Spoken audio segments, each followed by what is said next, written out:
Okay, so Lindell was at the Trump rally a couple days ago. What did he have to say? Well, I'll show you. My pillow's been attacked, probably the worst in the last month. Has been as bad as ever because we have our big Supreme Court case, that's at the Supreme Court. We have a big event on April 17th. Steve Bannon's going to be hosting. Yeah, it's not an attack. What's happening to him are consequences of his own actions. But sure, let's continue. Yeah, Mike Lindell is holding an event in Vegas hosted by Steve Bannon on April 17th. He called it a roundtable event where his lawyers and experts are apparently going to be talking about the case. The Supreme Court, they can either accept it or reject it. If they accept it, which they should, I believe it'll be a 9-0 vote if they do accept it. He thinks his case that claims machines are against civil rights is going to get a 9-0 vote in the Supreme Court. And when is the Supreme Court case, you may ask? It's scheduled to be heard on April 19th.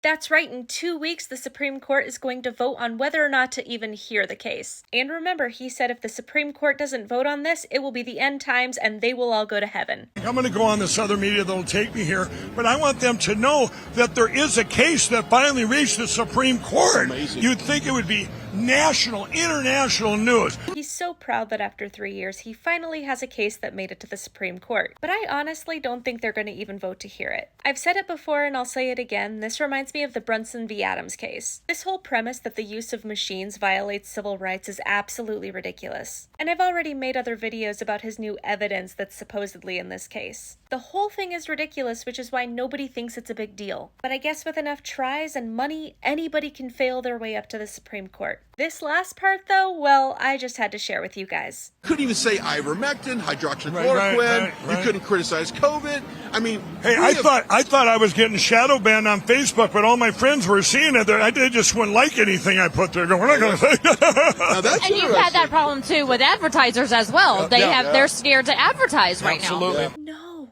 they all just know how ridiculous this is. But I love that even his friends and family didn't want to acknowledge this nonsense.